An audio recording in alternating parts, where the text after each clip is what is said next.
सदर आसिफ अली जरदारी ने कहा है कि दुनिया को तेजी से बदलती जोग्राफियाई सूरत हाल में सिक्योरिटी खतरात का सामना है। गवर्नेंस में टेक्नोलॉजी के बढ़ते हुए किरदार से आलमी मंजरनामा बदल रहा है। क़यादत और इस्तेहकाम के मौजू पर बैनुल अक़वामी वर्कशॉप के शुरका से गुफ्तगू में सदर जरदारी ने कहा कि सिक्योरिटी, टेक्नोलॉजी, साइबर खतरात और इंफॉर्मेशन वॉरफेयर बड़े चैलेंजेस हैं।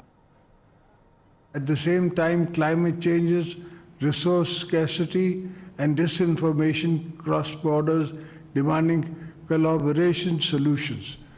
This workshop is more than an academic exercise. I urge you to translate the discussions into real-world solutions.